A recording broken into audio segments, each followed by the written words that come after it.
Hello guys, आपका स्वागत है संगीत प्लैनेट में। तो फ्रेंड्स, आज हमारा यह जो संगीत एमसीक्यू का सीरीज चल रही थी उसमें सेकंड लेक्चर रहने वाला है।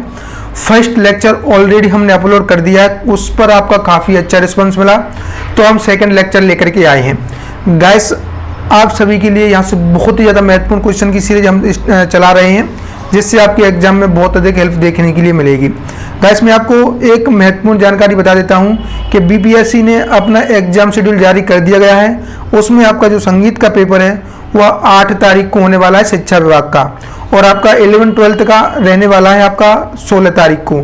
यानी कि अब आपके पास एग्जाम की डेट आ चुकी है। बिल्कुल फोकस्ड होकर के आपको अपनी तैयारी करनी है। तो जो आपको एमसीक्यू की सीरीज चलाई जा रही है, यहाँ से एग्जाम में बहुत अधिक हेल्प देखने के लिए मिलेगी। तो इस सीरीज को अच्छे से देखिए, और जितने भी क्वेश्चन को हम करा रहे हैं उसका डिटेल में एनालिसिस भी आपके साथ करा रहे हैं, तो जिससे आपका पूरा का पूरा सिलेबस भी कवर हो जाएगा और आपको कोई दिक्कत भी नहीं आएगी। तो चलिए सेशन को स्टार्ट करते हैं। उससे पहले मैं आपको जानकारी दे दूं कि जो विद्यार्थी अभी पहली बार तैयारी कर रहे हैं बीपीएससी की, DSSB की, एमआरएस की, जिन्होंने अब से पहले अपनी तैयारी स्टार्ट नहीं की थी, उनके लिए हमारी तरफ से क्रैश कोर्स स्टार्ट कर दिया गया है। एग्जाम तक आपको कोई भी प्रॉब्लम नहीं आएगी। आप अगर इसको ज्वाइन करते हैं तो यहाँ से आपका पूरा का पूरा सिलेबस हम कवर करवाने वाले हैं, और आपको हर एक लेक्चर का PDF भी मिलेगा। तो उसमें आपको सहूलियत ये होने वाली है कि आपके लेक्चर के साथ साथ PDF भी मिल जाएगा, और 5 फुल लेंथ टेस्ट भी मिल जाएंगे, जिससे आप अपनी तैयारी को जांच सकते हैं। चैप्टर वाइज एमसीक्यू मिलेंगे आपको। चैप्टर वाइज पूरे के पूरे जितने भी क्वेश्चन बन सकते हैं सभी के सभी क्वेश्चन मिलेंगे। चैप्टर वाइज आपको टेस्ट भी देखने के लिए मिलेंगे, और अभी तक जितने भी प्रीवियस ईयर क्वेश्चन हुए हैं, जितने भी पेपर हुए हैं, उन सभी का क्वेश्चन का कलेक्शन हमारे पास अवेलेबल है, तो वो भी आपको मिल जाएगा। बहुत ही मिनिमम प्राइस में है, ये आपके लिए रहने वाला है। गाइस, इसको ज्वाइन किस प्रकार से करना है, हमारी एप्लीकेशन है शिक्षा प्लैनेट के नाम से, उसको आप डाउनलोड कर लीजिए। उसकी लिंक आपको डिस्क्रिप्शन में मिल जाएगी, या फिर आप प्ले स्टोर से भी इसको डाउनलोड कर सकती हैं। तो ये था पूरा का पूरा आपका केस कोर्स को लेकर के अपडेट। अब बात करते हैं हमारे फर्स्ट क्वेश्चन के बारे में। तो पहला क्वेश्चन हमारा रहने वाला है, नाद किसे कहते हैं। नाद किसे कहते हैं? गाइस, ध्वनि को नाद कहते हैं, मधुर ध्वनि को नाद कहती हैं, या फिर संगीत उपयोगी मधुर ध्वनि को नाद कहती हैं, या गायन ध्वनि को नाद कहती हैं। तो इसका क्या राइट आंसर रहने वाला है? तो गाइस, जो संगीत में उपयोगी मधुर ध्वनि होती हैं उसी को नाद कहती हैं। संगीत में जिन ध्वनियों को हम सुनते हैं और बिल्कुल मग्नमुग्ध हो जाते हैं, यानी कि जो ध्वनियाँ हमें कर्णप्रिय लगती हैं, जो हमें सुनने में अच्छी लगती हैं, जिन्हें सुनने से आनंद की अनुभूति होती है, वही आपकी नाद की श्रेणी में आता है। तो इसका राइट आंसर रहने वाला है ऑप्शन नंबर C। अब देखिए, नाद कितने प्रकार की होती हैं, मैं आपको बता दूं थोड़ा सा। नाद आपके 2 प्रकार की होती हैं। नाद के प्रकार, आहत नाद और दूसरा होता है आपका अनाहत नाद। कौन सा होता है? अनाहत नाद। तो आहत नाद आपका संगीतोपयोगी होता है। जो अनाहत नाद होता है ये आपका ऐसे गाया नहीं जाता है, ये सिर्फ महसूस किया जाता है। यानी कि साधु महात्मा इसी से मोक्ष प्राप्ति का साधन इसे मानते हैं। तो ये था। आगे बात करते हैं नेक्स्ट क्वेश्चन के बारे में। नाद के मुख्य कितने प्रकार माने जाते हैं? जो कि मैंने आपको ऑलरेडी बता दिया है। नाद के मुख्य 2 प्रकार माने जाते हैं। नेक्स्ट क्वेश्चन, नाद के कितने लक्षण या विशेषताएं मानी जाती हैं? देखिए, नाद की विशेषता या फिर नाद के लक्षण बात एक ही है। तो नाद की 3 विशेषताएं मानी जाती हैं। कितनी विशेषताएं मानी जाती हैं? 3। कौन कौन सी? नाद की जाति, नाद की जाति या फिर गुण, नंबर 2 नाद की तारता, नंबर 3 नाद की तीव्रता।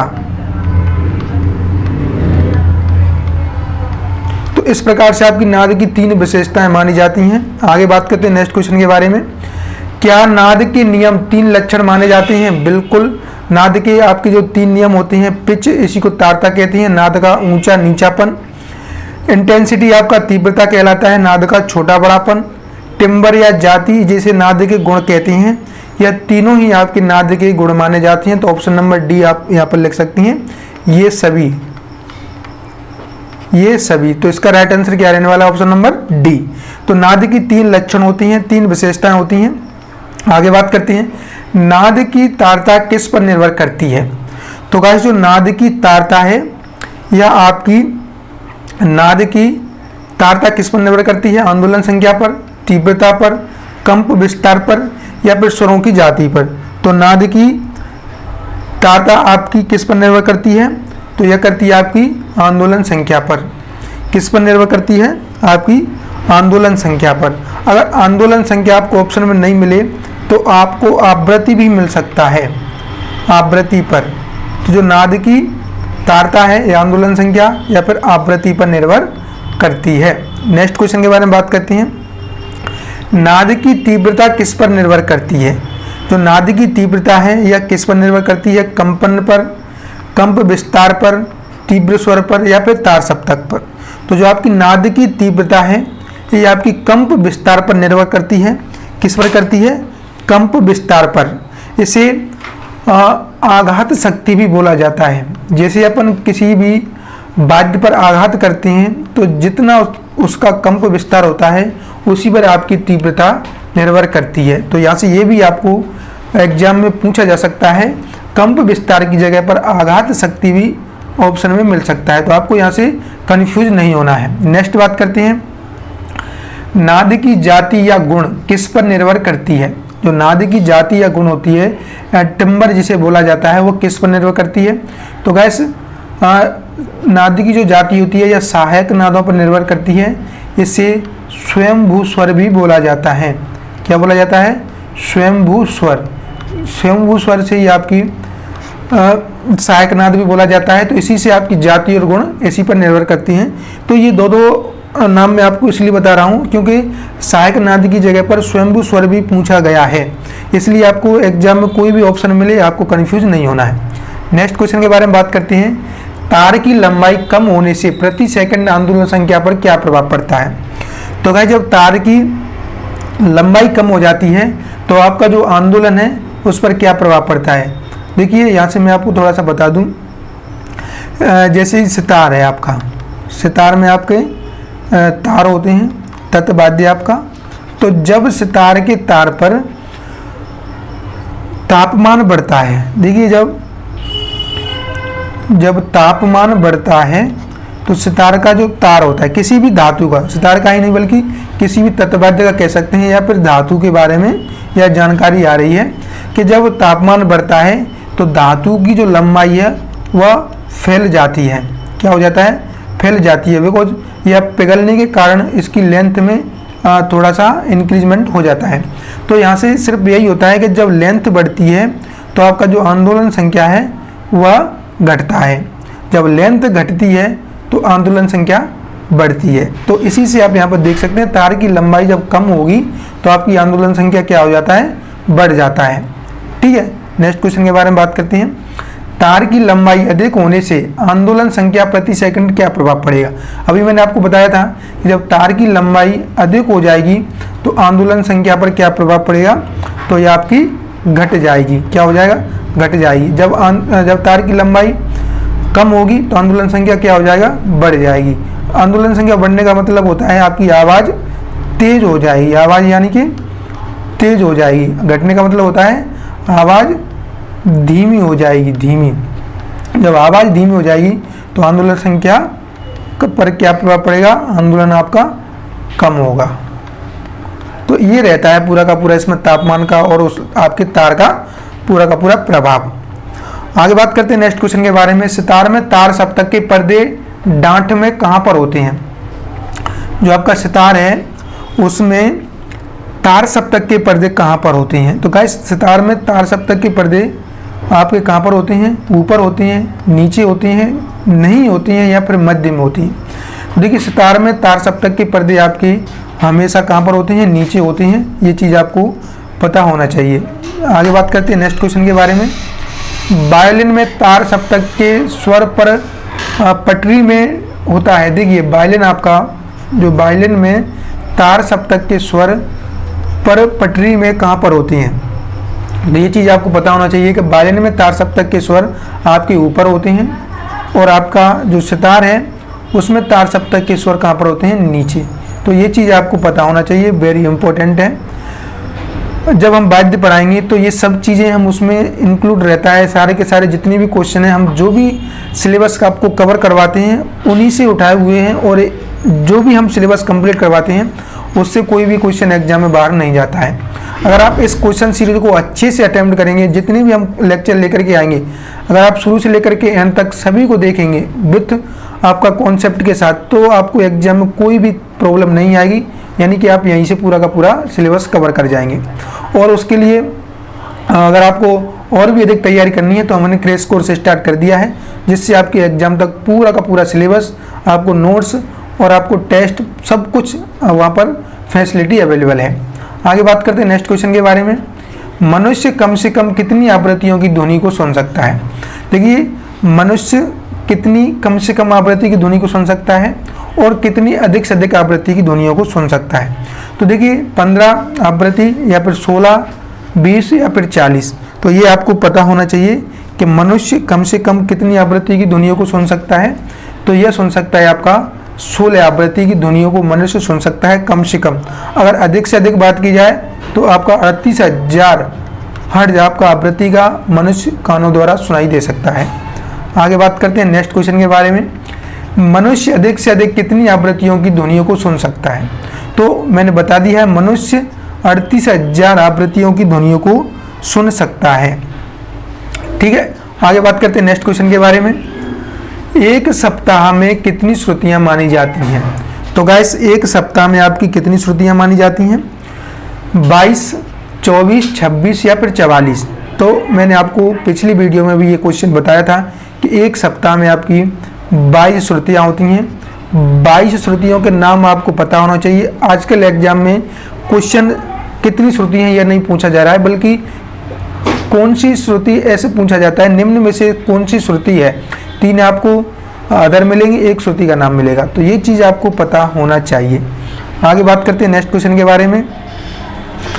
एक सप्ताह में कितने स्वर माने जाते हैं? एक सप्ताह में कितने स्वर माने जाते हैं? तो एक सप्ताह में आपके देखिए यहाँ से अब आपको पता होना चाहिए 7 स्वर, 12 स्वर, 22 स्वर या फिर 9 स्वर। तो एक सप्ताह में कितने स्वर माने जाते हैं? आपके 12 स्वर। अब देखिए, अगर आपको 7 ऑप्शन में है और अगर 12 ऑप्शन में है तो आपको 12 के साथ जाना है। एक सप्ताह में कितने स्वर होते हैं? 12 स्वर। अगर 12 ऑप्शन में नहीं है तो फिर आपको 7 के साथ जाना है। तो ये चीज़ आपको पता होना चाहिए। अगर 12 ऑप्शन में नहीं है तो आपको 7 लगाना है। अगर 7 और 12 दोनों ही ऑप्शन में है तो फिर आपको 12 लगाना है। 12 इसलिए लगाना है कि 7 आपके शुद्ध स्वर होते हैं प्लस 5 आपके विकृत स्वर रहते हैं। तो ये टोटल आपके सप्ताह में 12 स्वर होते हैं। ठीक है, आगे बात करते हैं नेक्स्ट क्वेश्चन के बारे में। तो हमारा नेक्स्ट क्वेश्चन रहने वाला है, एक सप्ताह में कितने शुद्ध और कितने विकृत स्वर माने जाते हैं? एक सप्ताह में कितने शुद्ध और कितने विकृत स्वर माने जाते हैं? तो देखिए, अभी मैंने बताया था एक सप्ताह में आपके 7 शुद्ध स्वर और 5 आपके विकृत स्वर माने जाते हैं। ये था आपका पूरा का पूरा एक सप्ताह का कार्यक्रम। उसमें से आपके कोमल स्वर रहते हैं 4 कोमल स्वर या कोमल विकृत भी कह सकते हैं, रे, ग, ध, नी, ये आपके कोमल रहते हैं। इसमें से आपका एक तीव्र रहता है मध्यम। तो देखिए, तीव्र के लिए ऊपर लाइन लगाते हैं खड़ी लाइन और कोमल के लिए नीचे पड़ी लाइन। तो इससे आप देख सकते हैं कि कोमल का क्या निशान है और तीव्र का क्या रहने वाला है। आगे बात करते हैं नेक्स्ट क्वेश्चन के बारे में। 7 शुद्ध स्वरों की श्रुतियाँ कितनी मानी गई हैं? 7 शुद्ध स्वरों की श्रुतियाँ कितनी मानी गई हैं? देखिए, यहाँ से आपको मैंने एक आपको श्लोक बताया था जो कि बहुत ही ज़्यादा फेमस श्लोक है आपका,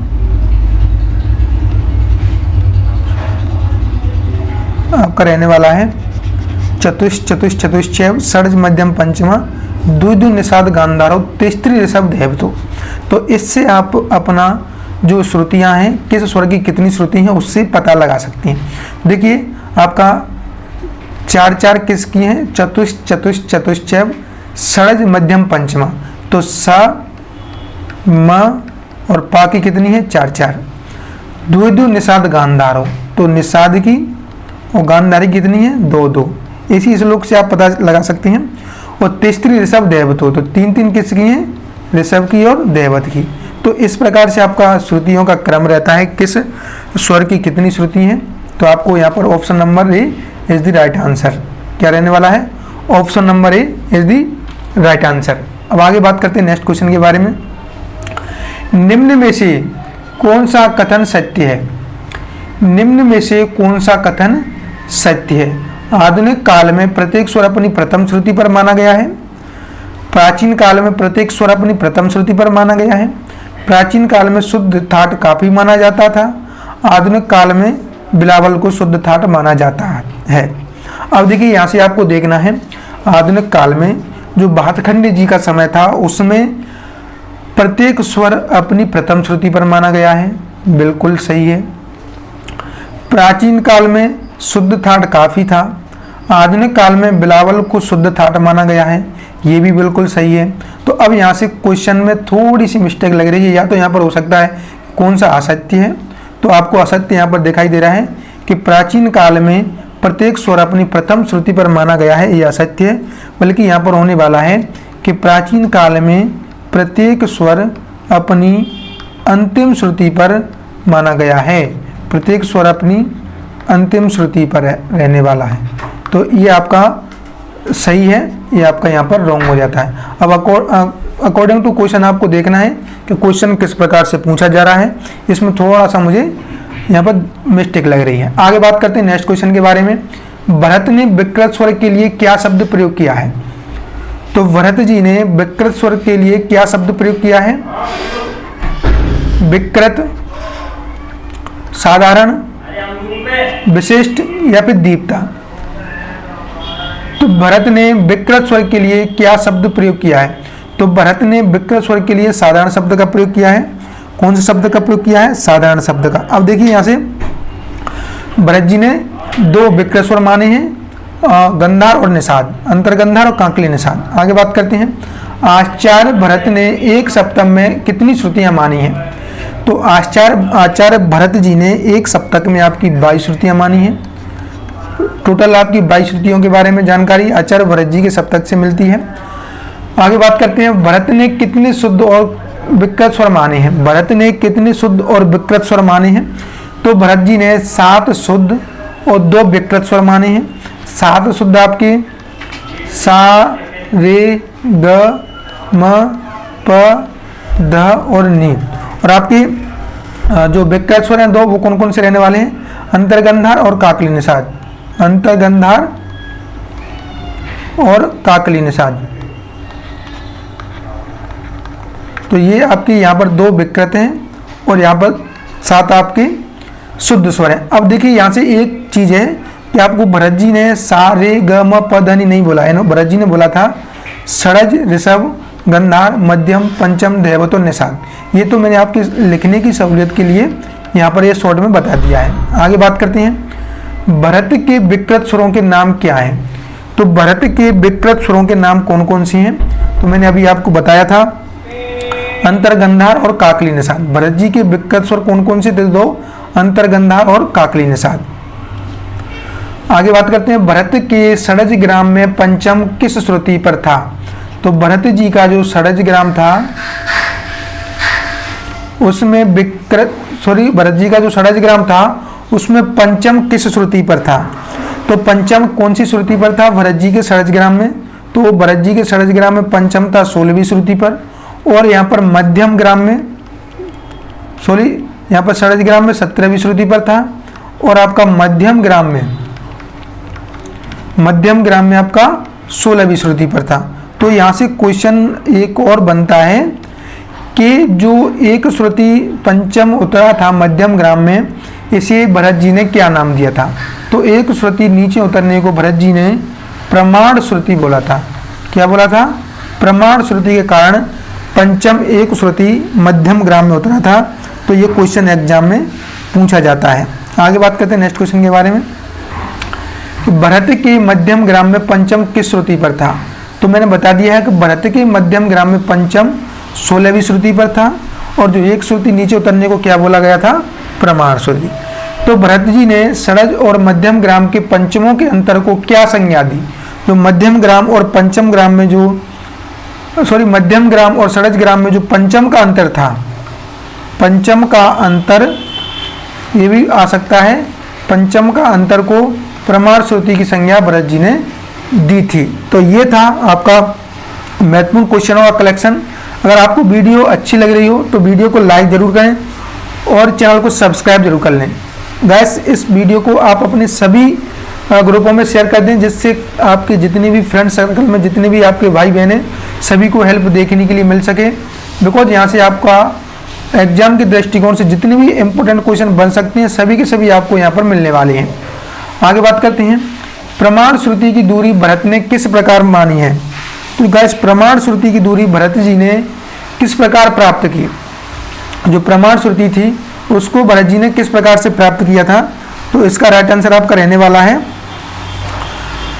सारणा। देखिए, भरत जी ने सारणा प्रक्रिया की थी, आप सभी को पता ही होगा कि भरत जी ने सारणा प्रक्रिया की थी 2 वीणाओं पर।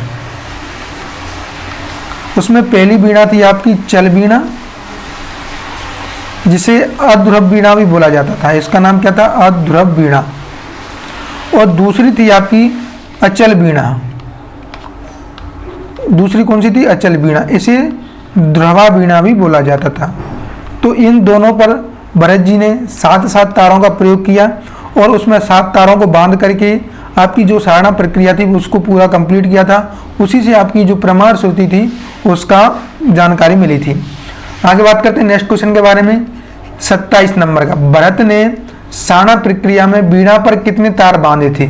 तो गैस, भरत जी ने सारणा प्रक्रिया में वीणा पर 7 तार बांधे थे दोनों वीणाओं पर। 2 वीणाएं थी आपकी चल वीणा और अचल वीणा, उसमें 7 तार बांधे थे और इन्हीं 7 तारों पर सारणा प्रक्रिया कंप्लीट की थी। अब यहाँ पर क्वेश्चन बनता है कि सारंगदेव ने अपनी सारणा प्रक्रिया में कितने तार बांधे थे, 19, 20, 21 या फिर 22। इसका आपको कमेंट करके आंसर बताना है। और गाइस, मैं आपको बता दूं कि जो क्वेश्चन आपको मैं यहाँ पर करवा रहा हूँ इससे आप अपनी तैयारी को भी जांच सकते हैं कि हम कितने क्वेश्चन सही कर पा रहे हैं।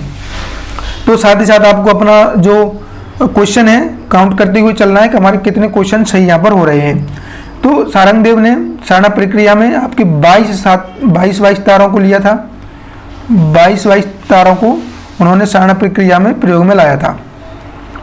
भरत ने सारणा प्रक्रिया में तारों को कितनी बार उतारा। तो जो भरत जी ने सारणा प्रक्रिया में तारों को कितनी बार उतारा था, तो गाइस यह उतारा था आपका 4 बार। कितनी बार उतारा था, 4 बार। देखिए 4 बार क्यों, कि यहाँ पर उन्होंने 7 तार लिए थे। एक वीणा पर कितने तार थे, 7। अब उसमें से आपकी जो सरज, मध्यम और पंचम जो स्वर थे इनकी 4 श्रुति निकली थी। जब इनकी 4 श्रुति खत्म हो गई तो फिर उन्होंने सिर्फ 4 तार, जो तारों को सिर्फ 4 बार ही उतारा था। तो सबसे पहले श्रुतियाँ किस स्वर की कितनी है इसकी जानकारी भरत जी के उससे नाट्य शास्त्र से ही मिलती है। आगे बात करते हैं, सारणा प्रक्रिया में भरत ने कितनी वीणा का प्रयोग किया था। तो सारणा प्रक्रिया में भरत जी ने कितनी वीणाओं का प्रयोग किया था, 2 वीणाओं का प्रयोग किया था, चल वीणा और अचल वीणा।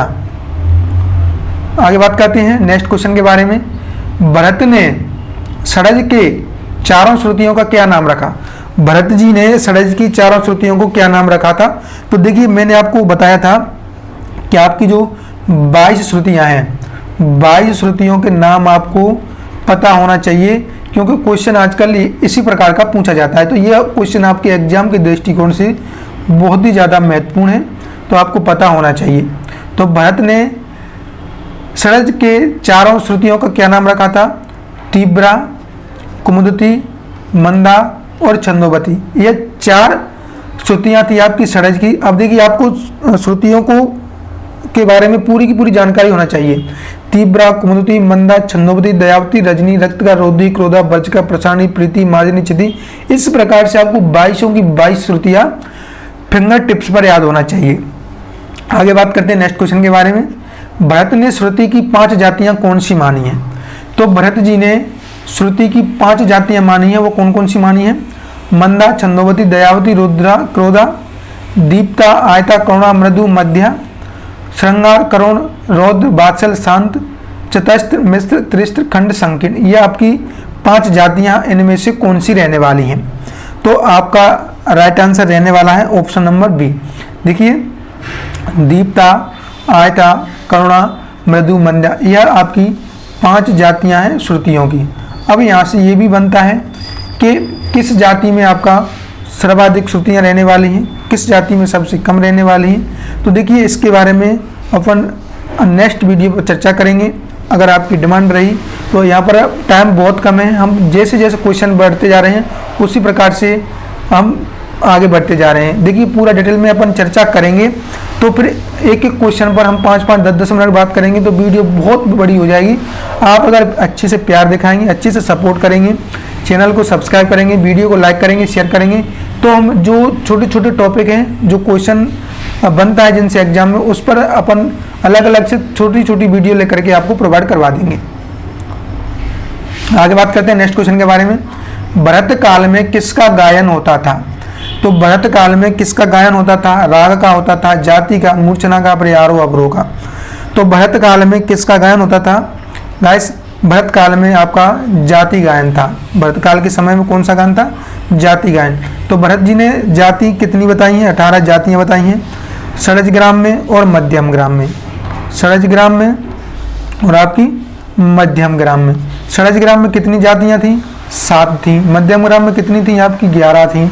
अब इनमें से आपका षडज ग्राम में शुद्ध और विकृत जातियां कितनी थी? शुद्ध 4 थी, 3 आपकी विकृत थी।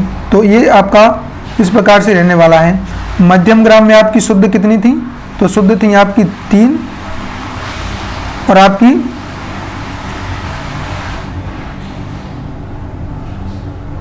8 आपकी कितनी थी? विकृत। तो आप यहाँ पर देख सकते हैं। एक बार आगे बात करते हैं नेक्स्ट क्वेश्चन के बारे में।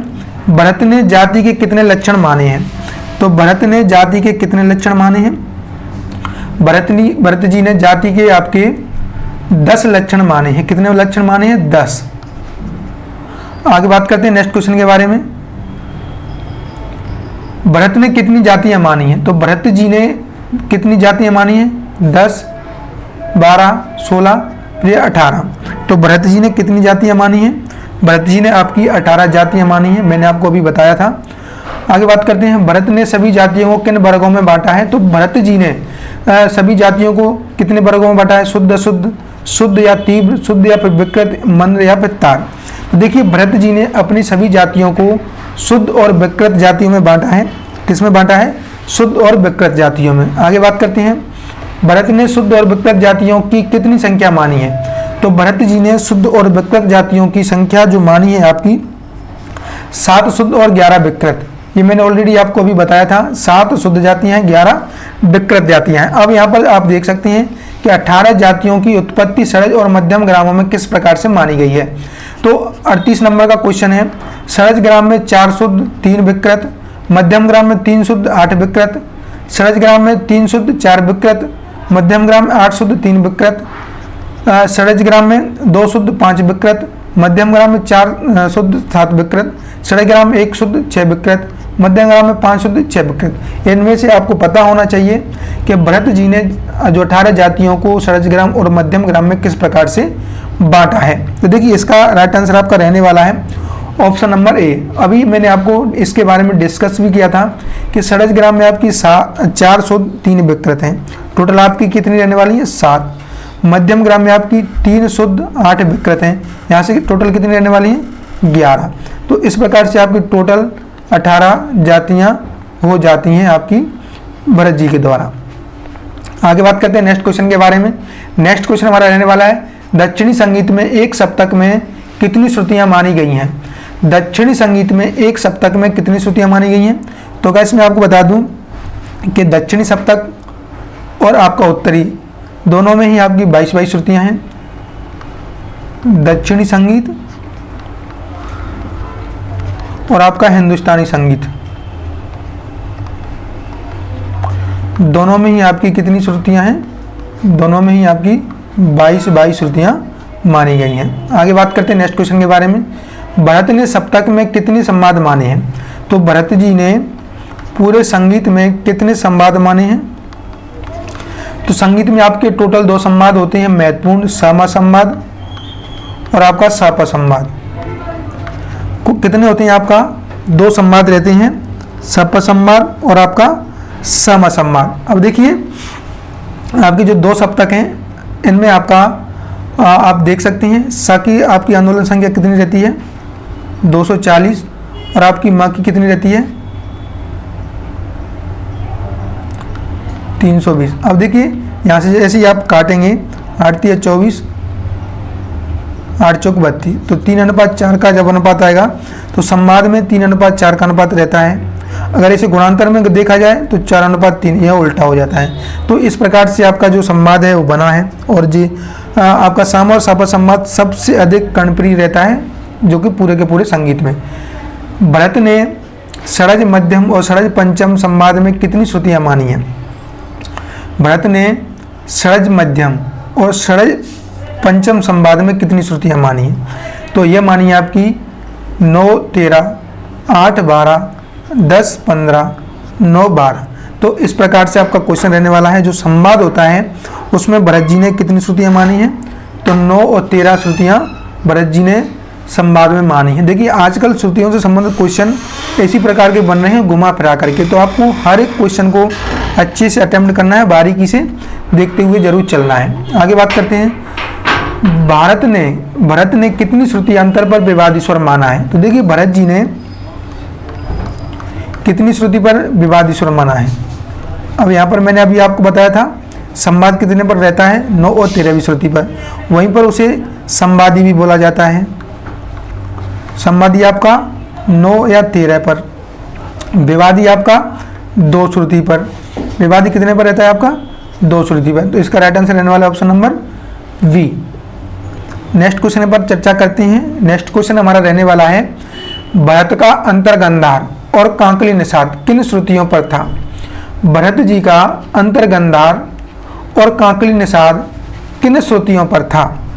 तो देखिए 11वीं श्रुति और दूसरी श्रुति पर था, 11वीं और तीसरी श्रुति पर था, 10वीं और दूसरी श्रुति पर था, 10वीं और चौथी श्रुति पर था।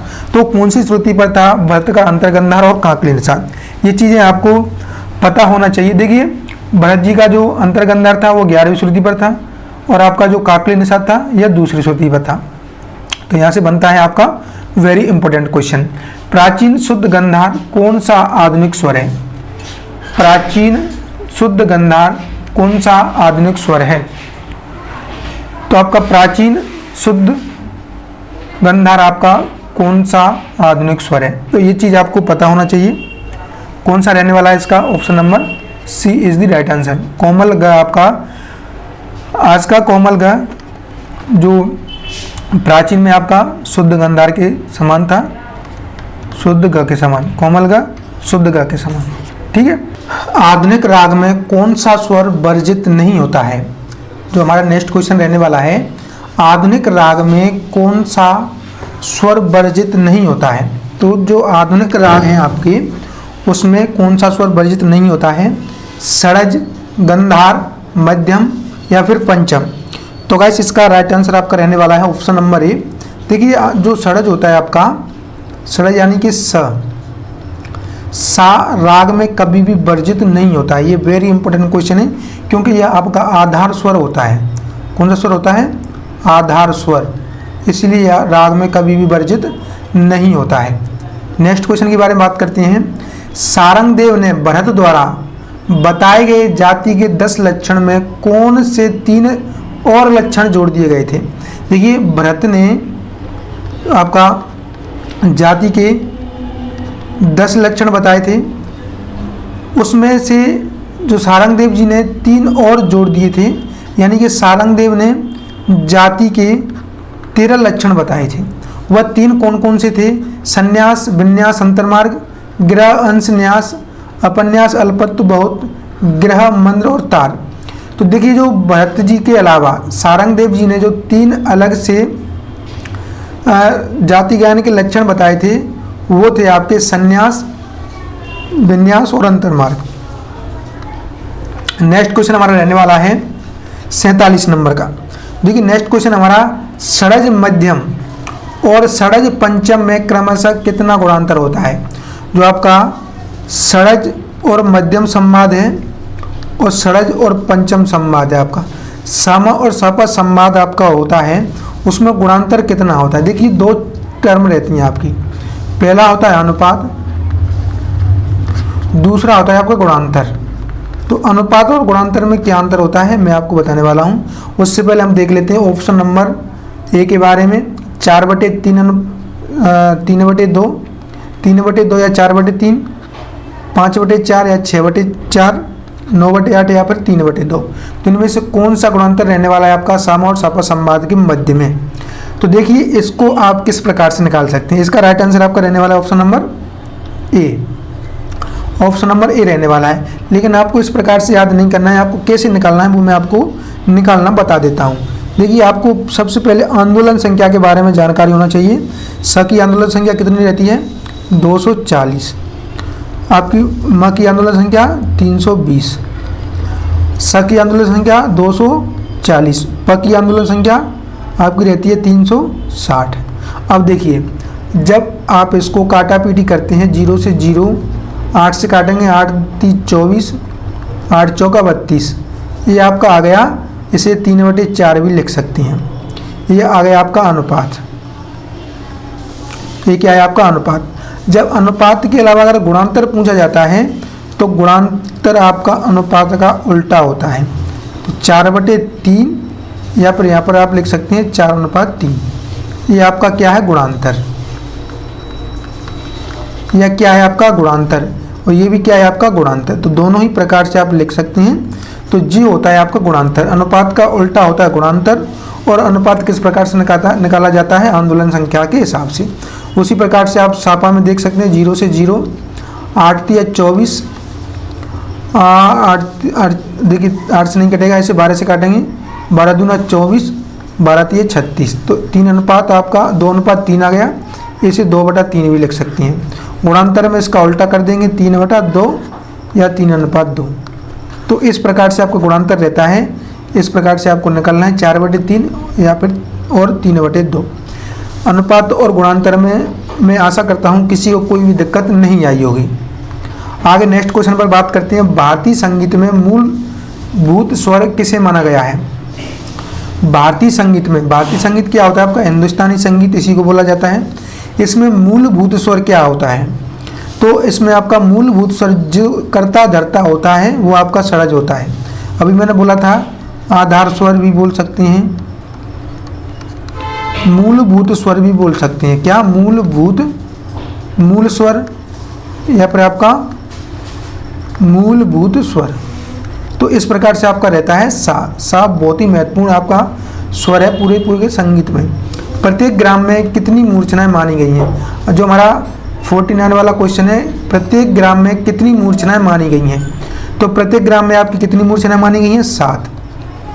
अब देखिए ग्राम कितने हैं? ग्राम में आपके 3, षड्ज ग्राम, मध्यम ग्राम और आपका गंधार ग्राम।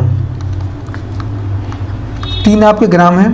प्रत्येक ग्राम से आपकी 7 मूर्छनाएं मानी गई हैं, प्रत्येक से 7। तो टोटल आपकी यहाँ पर मूर्छना कितनी बनेगी?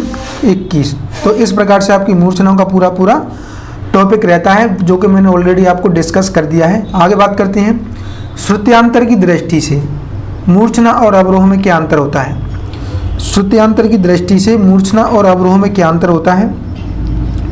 तो आपका मूर्छना और अवरोह में क्या अंतर होता है आपको बताना है। मूर्छना में बदल सकता है किंतु अवरोह में नहीं बदल सकता। मूर्छना में सदैव समान रहता है किंतु अवरोह में असमान रहता है। मूर्छना आरोहात्मक और अवरोहात्मक होती है, कोई अंतर नहीं है। अब देखिए इनमें मूर्छना और अवरोह में अंतर क्या होता है आपको यहाँ पर देखना है। तो देखिए मूर्छना में आपका मूर्छना जो होता है उसमें आपका अवरोह और आरोह दोनों ही होता है। आरोह अवरोह को ही मूर्छना के स्वरों के आरोह अवरोह को ही मूर्छना कहते हैं। लेकिन जो अवरोह होता है उसमें सिर्फ स्वरों का बढ़ता हुआ क्रम, यानी कि ग नी ध प म ग रे सा इस प्रकार से रहता है। आरोह में ऊपर जाएंगे के बाद नीचे आएंगे आपका मूर्छना में। तो इसका इसी प्रकार से राइट आंसर रहने वाला है ऑप्शन नंबर ए। मूर्छना में बदल सकता है किंतु अवरोह में नहीं बदल सकता, क्योंकि मूर्छना आपकी आरोह अवरोह दोनों प्रकार से होती है। तो स्वर उसमें बदल सकते हैं, कभी ऊपर जाते हैं कभी नीचे आते हैं, लेकिन अवरोह में आपका स्वर एक ही प्रकार से रहने वाले हैं।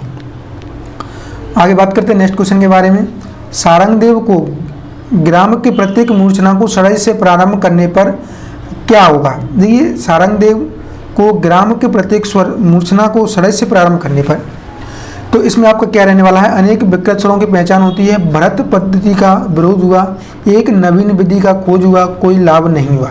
देखिए जो सारंगदेव जी ने बोला है कि ग्राम के प्रत्येक मूर्छना को अगर षडज से प्रारंभ करें तो उससे क्या उत्पन्न होगा। देखिए जब हम ग्राम से आपकी मूर्छना को स्टार्ट करते हैं तो उसमें विकृत स्वरों की पहचान होती है, विकृत स्वरों की पहचान होती है, तभी तो हम मूर्छना से यह अंदाज़ा लगा सकते हैं कि कौन सी मूर्छना में कौन सा थाट है, क्योंकि थाट ही आपका विकृत स्वरों से बना होता है। जैसे कि खमाज, खमाज थाट में आपका नी कोमल होता है।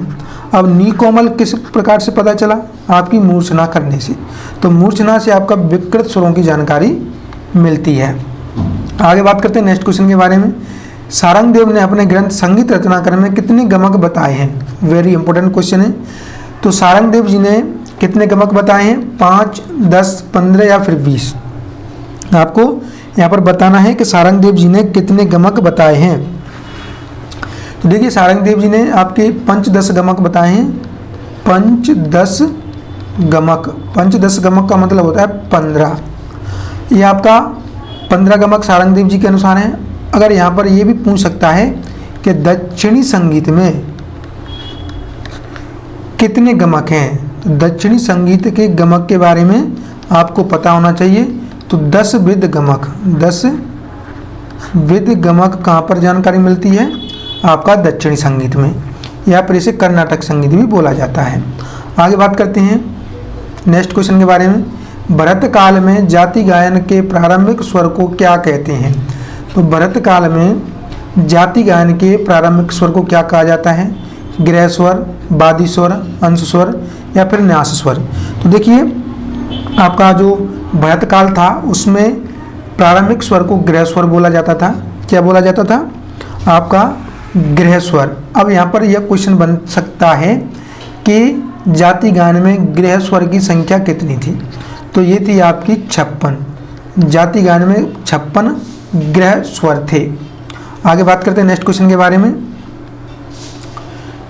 भरत काल में जाति गायन की, आपका नेक्स्ट क्वेश्चन क्या रहने वाला है, जाति गायन के मध्य भाग की समाप्ति स्वर को क्या संज्ञा दी गई है। देखिए जाति गायन के मध्य भाग की समाप्ति, यानी कि जाति गायन के मध्य भाग की समाप्ति किस स्वर पर होती है, यानी कि जो जिस स्वर पर मध्य भाग की समाप्ति होती है उसे क्या कहते हैं, न्यास, अपन्यास, अंश या फिर मंद्र। तो क्या बोला जाता है, आपका मध्य भाग की समाप्ति वाले स्वर को बोला जाता है आपका अपन्यास। क्या बोला जाता है, अपन्यास। Option number B is the right answer. अब देखिए यहाँ पर क्वेश्चन ये भी बन सकता है कि अपन्यास स्वरों की संख्या कितनी है। तो अपन्यास स्वरों की संख्या कितनी है, 56। यहाँ पर अंश स्वर आपका 63 है। अंश स्वर की संख्या कितनी है, 63। और आपका गृह स्वर की, यहाँ पर मिस्टेक, गृह स्वर की संख्या 63 है आपकी और अपन्यास स्वर की संख्या 56 है। ठीक है, इसको आप राइट कर लीजिए। आगे बात करते हैं नेक्स्ट क्वेश्चन के बारे में। जिस स्वर पर जाति गायन समाप्त किया जाता था उसे क्या कहते थे। जिस स्वर पर जाति गायन समाप्त किया जाता था उसे क्या कहते थे। देखिए गृह स्वर आपको मैंने बता दिया, अंश स्वर आपका वादी स्वर बोला जाता है इसको, न्यास स्वर, न्यास स्वर पर समाप्ति होती थी, इसकी गायन की समाप्ति होती थी न्यास स्वर पर। इनकी संख्या कितनी थी, 21। कितनी थी, 21। आगे बात करते हैं नेक्स्ट क्वेश्चन के बारे में। भरत काल में जिस स्वर समूह द्वारा राग विस्तार किया जाता था उसका नाम क्या था। वेरी इंपॉर्टेंट क्वेश्चन है कि भरत काल में जिस स्वर पर जिस समूह द्वारा राग विस्तार किया जाता था उसका नाम क्या था, उसका नाम था आपका तान। देखिए तान ही आपका जो ऐसा समूह है जिसमें स्वर विस्तार किया जा सकता था। आगे बात करते हैं नेक्स्ट क्वेश्चन के बारे में। भरत ने कुल कितनी तानों का वर्णन किया है। तो भरत जी ने कुल कितनी तानों का वर्णन किया है? 80, 82, 84 या फिर 86, इनमें से आपको बताना है कि भरत जी ने कितनी तानों का वर्णन किया है। तो इसका राइट आंसर रहने वाला है ऑप्शन नंबर सी, 84 तानों का वर्णन किया है। देखिए गाइस, जो क्वेश्चन मैं आपको बताते हुए चल रहा हूँ बिल्कुल वेरी इंपॉर्टेंट क्वेश्चन है, और मेरा जल्दी बताने का रीज़न यही है कि हम आपको जितने भी क्वेश्चन हैं पूरे के पूरे कम समय में प्रोवाइड करवा सकें, और आपके पास समय भी कम है जिससे आपका भी समय बर्बाद ना हो। हम जो सीरीज चल रही है उसमें पूरा का पूरा आपका सिलेबस हम कवर कर देंगे। उसी प्रकार से सीरीज को डिजाइन किया गया है और उसी प्रकार के क्वेश्चन यहाँ पर बनाए जा रहे हैं। देखिए, गमक का कौन सा प्रकार आधुनिक मीण है? गमक का कौन सा प्रकार आधुनिक मीण है? प्लाम्बित, हुम्बित, त्रिभिन्न या फिर उल्लासित। देखिए, इसमें से आपका जो प्लाम्बित है यह इसे आजकल मीण के नाम से भी जाना जाता है। किस नाम से? मीण के नाम से।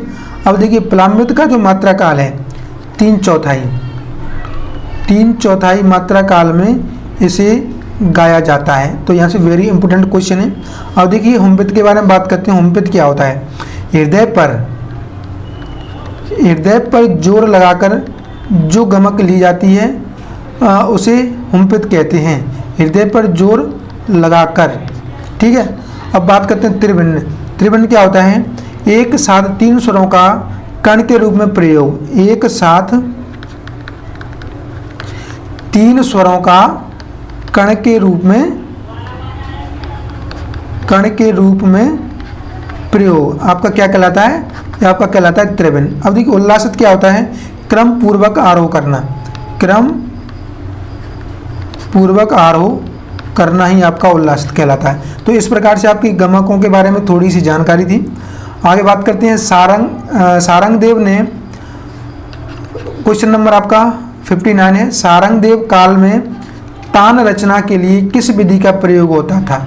तो देखिए, सारंगदेव जी ने तान की रचना करने के लिए, यानी कि तानों को निकालने के लिए उन्होंने आपका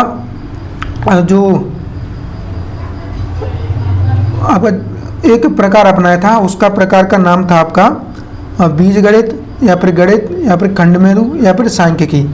तो इसका आपका जो राइट आंसर रहने वाला है, इसका राइट आंसर रहने वाला है आपका ऑप्शन नंबर सी, खंडमेरु। क्या रहने वाला है? खंडमेरु।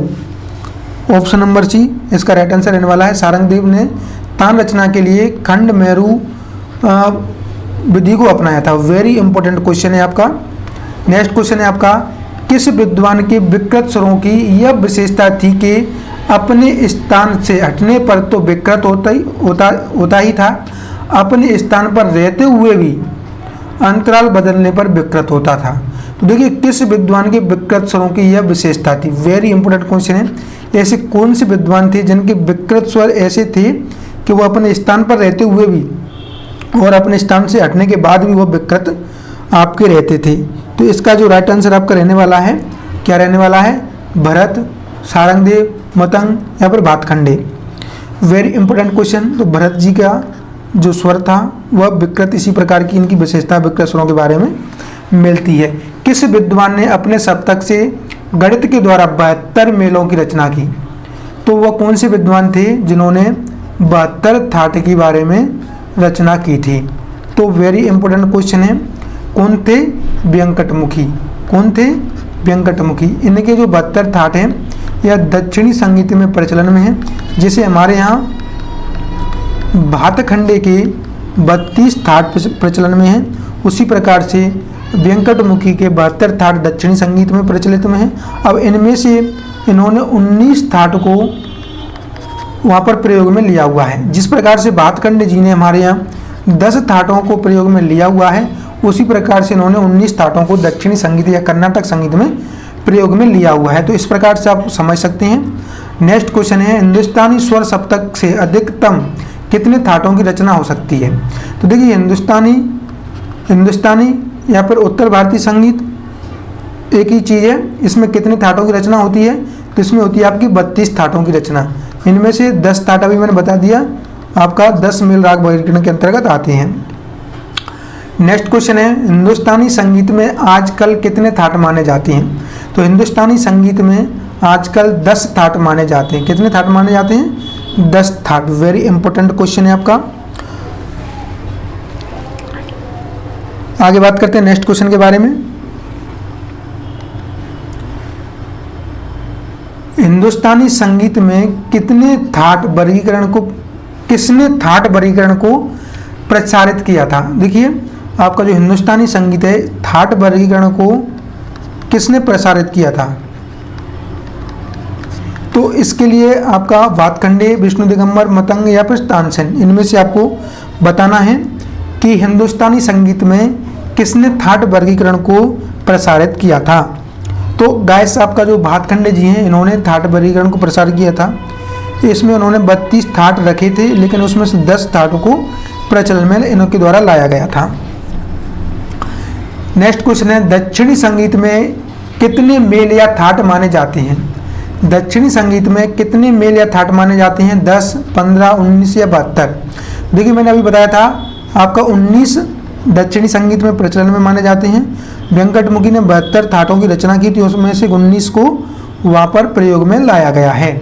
आगे बात करते हैं, बिलावल और खमाज थाटों के कर्नाटक संगीत में क्या नाम है? वेरी इंपॉर्टेंट क्वेश्चन है। बिलावल को कर्नाटक में क्या बोला जाता है और आपका खमाज को क्या बोला जाता है? वेरी इंपॉर्टेंट क्वेश्चन, यहाँ से ऐसे ही क्वेश्चन बनती हैं। देखिए धीर शंकराभरण, हरखाम भोजी, धीर शंकराभरण, आपका धीर शंकराभरण तो बोला जाता है आपका बिलावल को। आपका हरिकाम भोजी, हरिकाम भोजी ये बोला जाता है आपका खमाज को। तो इसका राइट आंसर रहने वाला ऑप्शन नंबर ए। आगे बात करते हैं नेक्स्ट क्वेश्चन के बारे में। दक्षिणी संगीत पद्धति को किस नाम से जाना जाता है? दक्षिणी संगीत पद्धति को किस नाम से जाना जाता है? तो आपको ऑप्शन में बताना है, केरल के नाम से, मैसूर के नाम से, महाराष्ट्र के नाम से या फिर कर्नाटक के नाम से। तो किस नाम से जाना जाता है आपका दक्षिणी संगीत पद्धति को? देखिए दक्षिणी संगीत पद्धति मैंने अभी बताया था, कर्नाटक संगीत पद्धति भी बोला जाता है और दक्षिण पद्धति संगीत भी बोला जाता है। नेक्स्ट क्वेश्चन के बारे में बात करते हैं, हिंदुस्तान में कौन 2 संगीत पद्धतियाँ प्रचलन में हैं? देखिए हिंदुस्तान में आपकी पूरे के पूरे भारत में आपकी 2 ही संगीत पद्धतियाँ प्रचलन में हैं। वह कौन कौन सी हैं आपकी? तो वो है आपकी हिंदुस्तानी, इसे उत्तर भारतीय संगीत कहते हैं, कर्नाटकी इसे दक्षिण भारतीय संगीत कहते हैं। ये दोनों ही आपकी प्रचलन में हैं। तो इसका राइट आंसर हो जाएगा ए और बी दोनों। ठीक है, ए और बी दोनों। नेक्स्ट क्वेश्चन के बारे में बात करते हैं, हिंदुस्तानी या उत्तरी संगीत में कौन सी मुख्य 2 स्वरलिपि पद्धतियां हैं? अब देखिए यहाँ पर हिंदुस्तानी संगीत पद्धति में या उत्तर भारतीय संगीत पद्धति में कौन सी 2 स्वरलिपि पद्धतियां फेमस हैं? बहुत ही इंपॉर्टेंट क्वेश्चन है। तो आप कहते हैं भातखंडे संगीत पद्धति है, आपका विष्णु दिगंबर पलुस्कर संगीत पद्धति है। इसमें इन्होंने अपने अपने जो मत हैं वो दिए हैं। उसमें से देखिए स्वर के बारे में जानकारी मिलती है, कोमल, शुद्ध और आपका विकृत। सप्तक के बारे में जानकारी मिलती है, तार, मंद्र और मध्य। मात्राओं के बारे में जानकारी मिलती है, 1 मात्रा, 2, 3, 4। तो देखिए इसमें इन्होंने कोमल को अलग अलग विभाजित किया है भातखंडे ने, विष्णु दिगंबर पलुस्कर जी ने अपने हिसाब से कोमल को बताया है। तो ये चीज़ें इसमें दोनों पद्धतियों में मिलती हैं जो कि भिन्न भिन्न है। इस पर आप सेपरेट से अलग से वीडियो लेकर के आएंगे क्योंकि यहाँ से क्वेश्चन एग्जाम में अवश्य बनता है। आगे बात करते हैं, किस स्वरलिपि पद्धति में विभाग के लिए रेखा नहीं दर्शाते हैं? अब देखिए विभाग के लिए रेखा किस पद्धति में नहीं दर्शाते हैं, भातखंडे में या फिर विष्णु दिगंबर पलुस्कर में, स्टाप में या फिर चीव में? देखिए आप यहाँ पर देख सकते हैं, आपको जो लास्ट वाली 2 पद्धतियाँ दिखाई दे रही हैं यह हमारे भारत में प्रचलन में नहीं है। कौन सी वाली? लास्ट की 2। अब देखिए ये आपकी पाश्चात्य संगीत की पद्धतियाँ हैं, पाश्चात्य संगीत। आपकी जो ऊपर वाली 2 हैं यह हिंदुस्तानी संगीत वाली हैं जो कि मैंने अभी आपको बता दिया था। अब इनमें से विभाग आपका विष्णु दिगंबर पलुस्कर पद्धति में विभाग के बारे में जानकारी नहीं मिलती है। आगे बात करते हैं, इनमें से कौन सा कथन सत्य है? इनमें से कौन सा कथन सत्य है? ऑप्शन नंबर ए, तार सप्तक के लिए, भातखंडे स्वरलिपि में मंद्र सप्तक के लिए विष्णु दिगंबर स्वरलिपि में स्वर के ऊपर बिंदु लगाते हैं। भातखंडे स्वरलिपि में सम के लिए गुणा लगाते हैं। विष्णु दिगंबर स्वरलिपि में सम के लिए 1 लगाते हैं। मीड़ का चिन्ह दोनों में समान है। अब देखिए आपको यहाँ पर देखना है कि कौन सा कथन सत्य है, ये चीज़ आपको यहाँ पर देखनी है।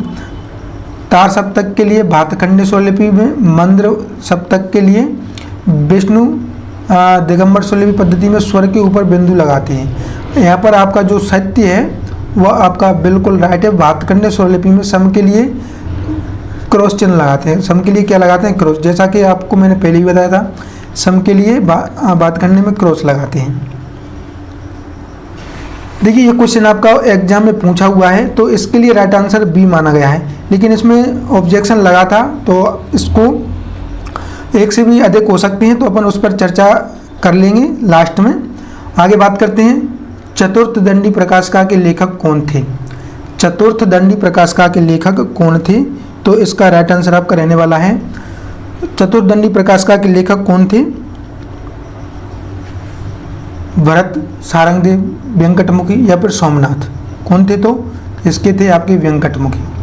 वेंकटमुखी चतुर्दंडी प्रकाशिका पुस्तक इनके द्वारा लिखी गई थी। किनके द्वारा लिखी गई थी? वेंकटमुखी के द्वारा। आगे बात करते हैं,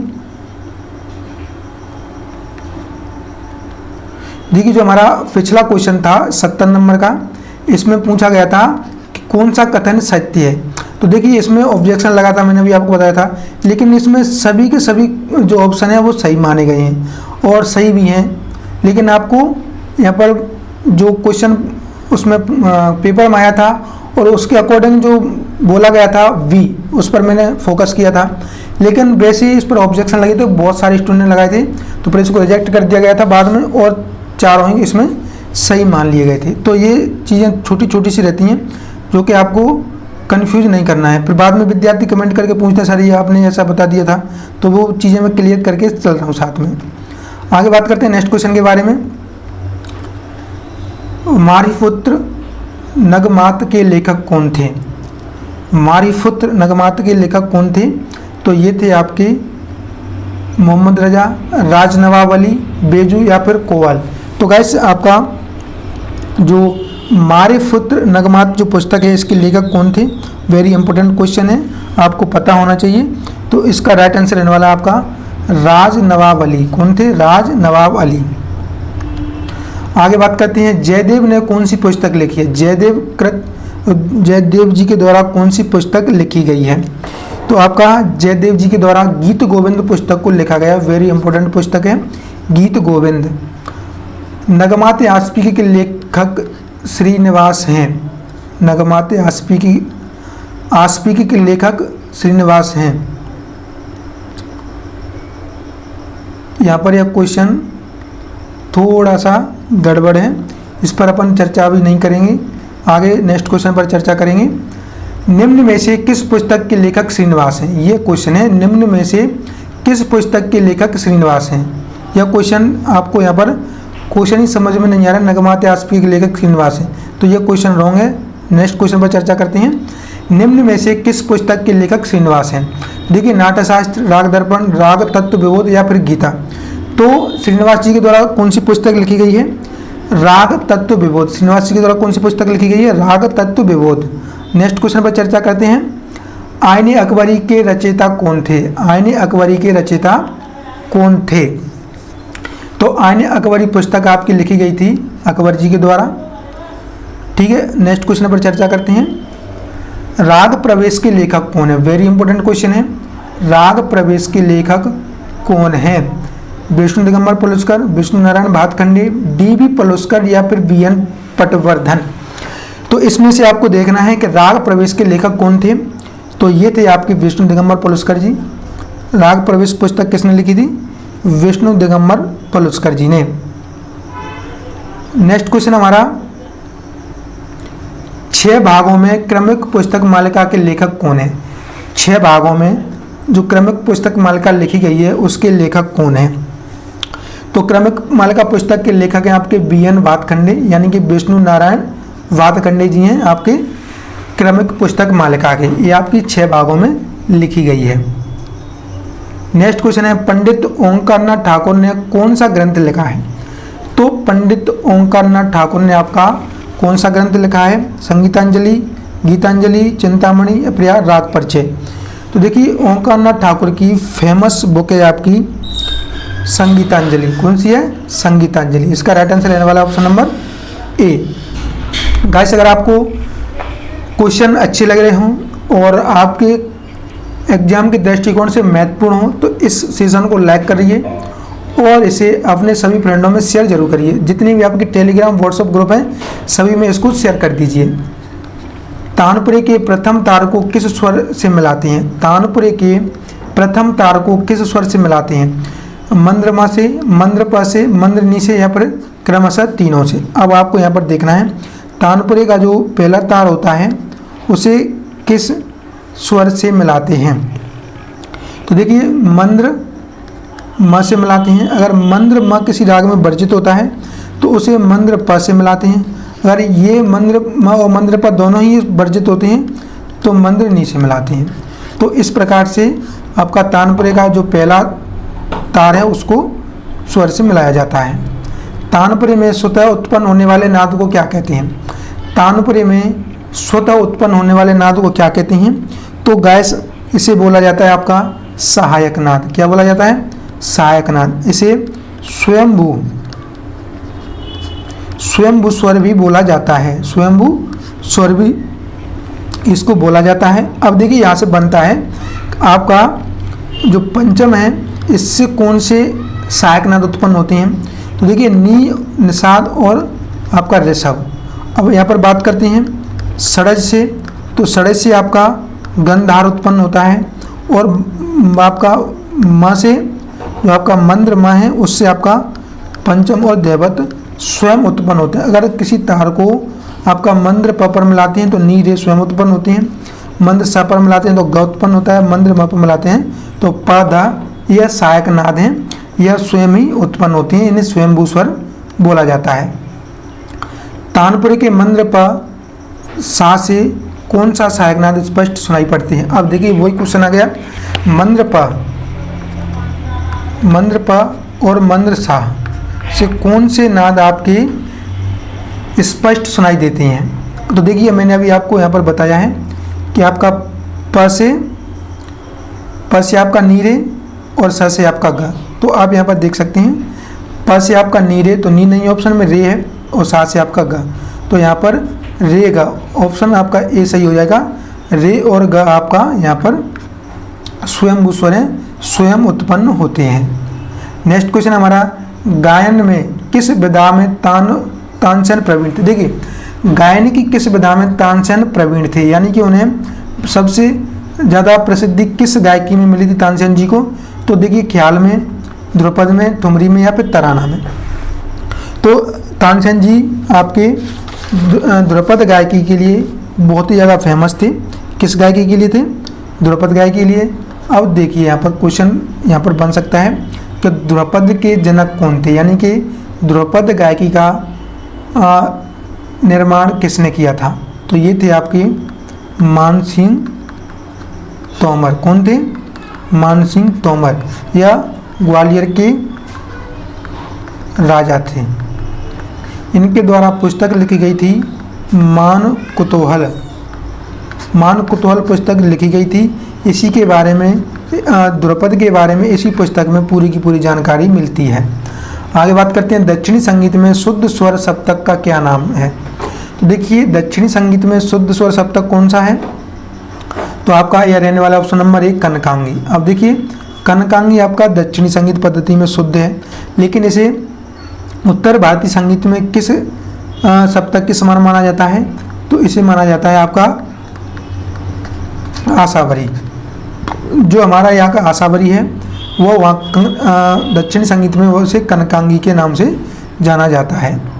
नेक्स्ट बात करते हैं राग के विषय में सर्वप्रथम किस ग्रंथ में वर्णन मिलता है? तो राग के विषय में सर्वप्रथम किस ग्रंथ में वर्णन मिलता है? नाट्यशास्त्र में, बृहदेशी में, दंतलम में या फिर सुधाकर में? तो देखिए राग के बारे में सर्वप्रथम जानकारी आपकी बृहदेशी में मिलती है। बृहदेशी में 2 से 64 रागों के बारे में यहाँ पर बोला गया है। आगे बात करते हैं नेक्स्ट क्वेश्चन के बारे में। द्वादश स्वर मूर्छना का प्रयोग किसने किया? द्वादश स्वर मूर्छना का प्रयोग किसने किया था? तो आपका द्वादश स्वर मूर्छना का प्रयोग मतंग जी ने किया था। किसने किया था? मतंग जी ने। वेरी इंपॉर्टेंट क्वेश्चन है, आप यहाँ पर इंपॉर्टेंट लगा लीजिएगा। गाइस, अगर आपको वीडियो अच्छी लग रही हो और इसी प्रकार से आप और भी क्लासेस देखना चाहती हैं तो चैनल को सब्सक्राइब कर लीजिए और इस वीडियो को शेयर कर दीजिए और लाइक कर दीजिए।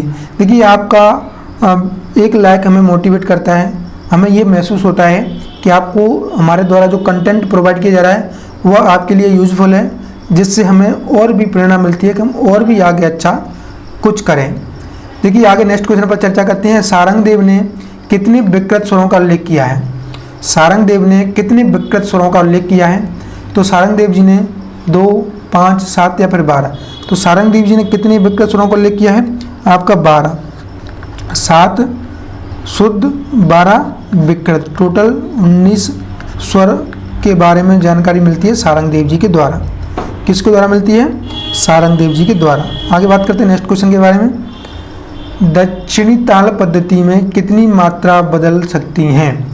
तो दक्षिण ताल पद्धति में आपकी जो मात्रा है किसकी बदल सकती है? देखिए, यहाँ पर अनुद्रुत, द्रुत, लघु, गुरु।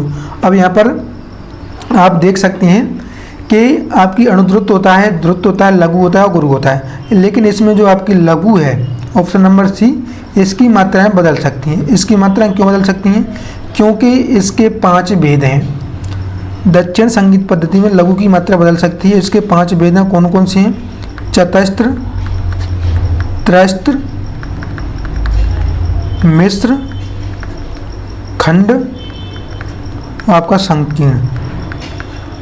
ये आपके 5 भेद हैं। चतस्त्र में 4 जाति, 4 मात्राएं होती हैं। तीसरे में आपकी 3 मात्राएं होती हैं। मिश्र में इन तीनों का योग आपकी 7 मात्राएं होती हैं। खंड में आपकी 5 मात्राएं होती हैं और संकीर्ण में आपका चतस्त्र और खंड का योग आपकी 9 मात्राएं होती हैं। तो इस प्रकार से आपकी लघु के 5 प्रकार की मात्राएं होती हैं और जो कि लघु की मात्रा हर जगह बदल सकती है। आगे बात करते हैं नेक्स्ट क्वेश्चन के बारे में। दक्षिण संगीत में मुख्य कितनी तालें मानी जाती हैं? तो दक्षिण संगीत पद्धति में मुख्य कितनी तालें मानी जाती हैं? तो गाइस, यह मानी जाती हैं आपकी 7, 17, 9 और 27। तो कितनी तालें मानी जाती हैं आपकी दक्षिण संगीत पद्धति में? तो आपकी 7 तालें मानी जाती हैं। 7 तालें कौन कौन सी हैं मैं आपको थोड़ा सा बता देता हूँ। ध्रुव ताल, नंबर 2 मठ ताल, नंबर 3 में आपकी रहने वाली है रूपक ताल,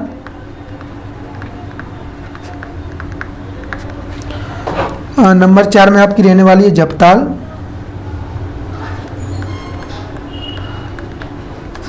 नंबर 5 में आपकी रहने वाली है त्रिपुट ताल, नंबर 6 में रहने वाली है आपकी अठ ताल, नंबर 7 में आपकी रहने वाली है एक ताल। तो टोटल ये आपकी 7 ताल हैं आपकी कहाँ पर? दक्षिण संगीत पद्धति में। तो आपको यहाँ पर पता होना चाहिए कितनी ताल हैं? 7। आगे बात करते हैं। एक सप्तक में कितने सेवट माने जाते हैं? तो एक सप्तक में आपके सेवट कितने रहते हैं? 301। अब यहाँ पर देखिए, एक सप्तक में आपके 12 स्वर होते हैं, उसमें 301 आपके सेवट होते हैं।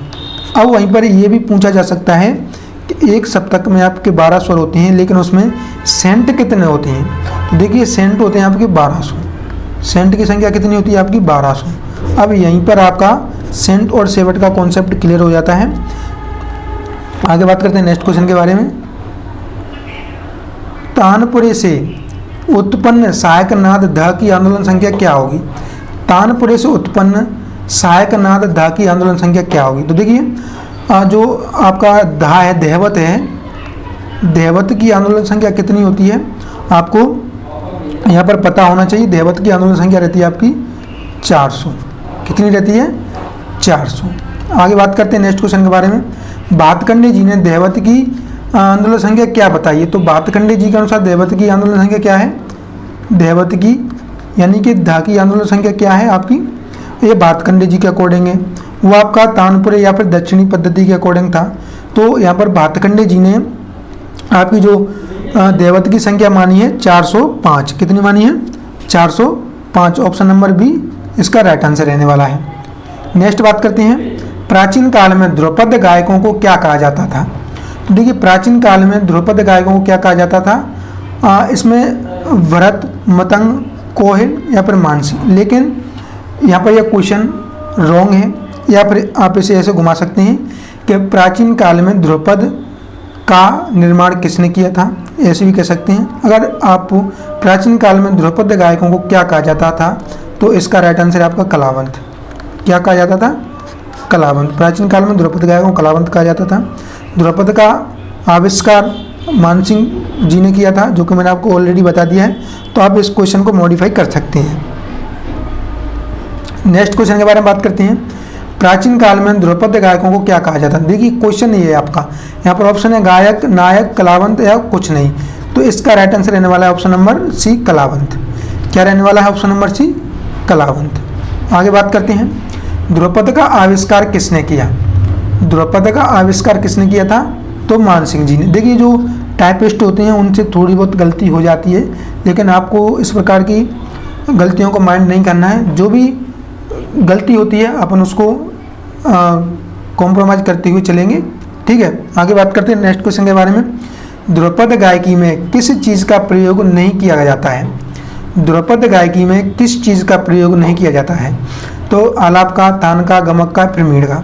तो ध्रुपद गायकी में आपका तान का कभी भी प्रयोग नहीं किया जाता है, गमक का प्रयोग किया जाता है, क्योंकि यह गंभीर प्रकृति की गायकी होती है, इसमें आपका गमक का प्रयोग किया जाता है, ठीक है। ध्रुपद गायकी में तान का प्रयोग नहीं किया जाता है। नेक्स्ट क्वेश्चन पर चर्चा करते हैं, द्रौपदी की कितनी वाणी है? तो द्रौपदी की कितनी वाणी है? तो द्रौपदी की टोटल 4 वाणियाँ हैं। द्रौपदी की 4 वाणियाँ हैं, कौन कौन सी हैं, जो कि आप यहाँ पर देख सकते हैं। पहली है आपकी गोबरहार, गोबरहार या फिर गोहार वाणी भी कैसे हैं। इसका जो निर्माता था तानसेन जी थे। कौन थे? तानसेन जी। इसे राजा की संज्ञा दी गई है। इसे जो गोबरहार वाणी है इसको राजा की संज्ञा दी गई है। तानसेन इसके प्रवर्तक थे। दूसरी है आपकी डागुर वाणी। कौन सी आपकी? डागुर वाणी। डागुर वाणी के प्रवर्तक थे ब्रजचंद। इसे मंत्री की संज्ञा दी है। तीसरी थी आपकी खंडहार वाणी। कौन सी थी? खंडहार वाणी। खंडहार वाणी थी। इसके प्रवर्तक थे आपके राजा समूखन। कौन थे? राजा समूखन। इसे आपका सेनापति की संज्ञा दी है। किसकी? सेनापति की। चौथे थे आपके नौहार वाणी। इसके प्रवर्तक थे श्रीचंद। इसे सेवक की संज्ञा दी है। तो इस प्रकार से आपकी द्रुपद में 4 वाणियाँ थी, गोबरहार, डागुर वाणी, खंडहार वाणी और नौहार वाणी। इनसे क्वेश्चन आपके एग्जाम में अक्सर पूछा जाता है, तो आपको ये चीज़ें याद होना चाहिए। आगे बात करते हैं, दमार गीतों में मुख्य रूप से किसका वर्णन मिलता है? तो दमार गीत में मुख्य रूप से किसका वर्णन मिलता है? बसंत का, शोभा यात्रा का, देवता देवी देवता का, फिर होली का। देखिए वेरी इंपॉर्टेंट क्वेश्चन है, ये क्वेश्चन एग्जाम में पूछा हुआ है, एमपी टेट में क्वेश्चन आया था। तो इसके लिए राइट आंसर रहने वाला है ऑप्शन नंबर आपका डी। देखिए दमार में आपका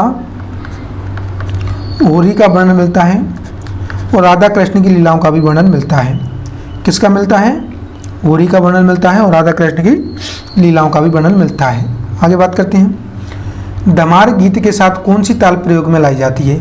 देखिए दमार गीत के साथ आपकी दमार ताल ही बजाई जाती है, आपकी दमार ताल। आगे बात करते हैं नेक्स्ट क्वेश्चन के बारे में,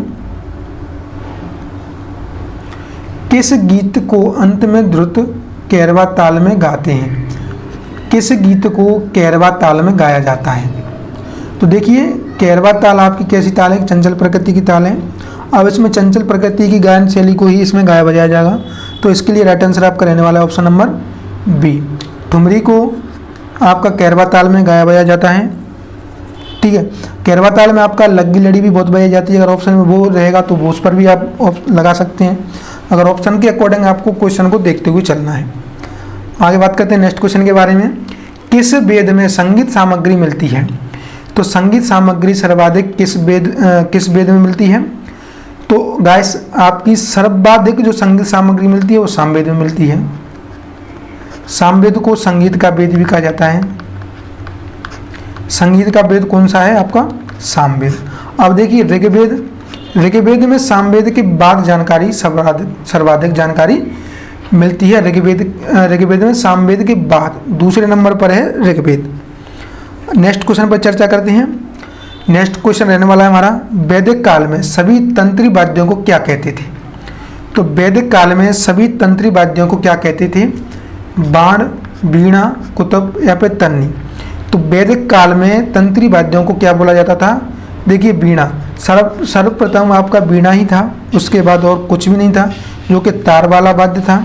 तो पहले तंत्री वाद्यों को वीणा के नाम से ही पुकारा जाता था। स्वरों के नाम षड्ज, ऋषभ आदि सर्वप्रथम किस ग्रंथ में मिलती हैं?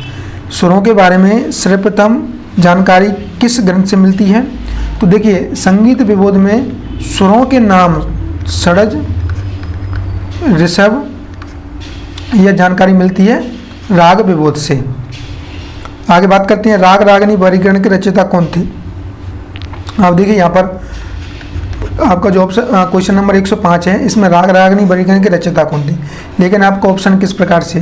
तो इसे आप यह टाइपिस्ट से थोड़ी बहुत मिस्टेक हो जाती है। मिस्टेक इसलिए हो रही है कि आपके एग्जाम की डेट नज़दीक आ चुकी है और यहाँ पर हमें अधिक से अधिक आपको कंटेंट देना है, टाइम वेस्ट नहीं करना है। तो टाइपिस्ट पर जितना अपन प्रेशर डालते हैं उससे थोड़ी बहुत गलती होना लाजमी है, तो इसको माइंड नहीं करना है आपको। नेक्स्ट क्वेश्चन पर चर्चा करते हैं, राग रागनी वर्गीकरण के रचयिता कौन थे? तो देखिए भातखंडी, विष्णु दिगंबर, जयदेव, नारायण मोरेश्वर खरे।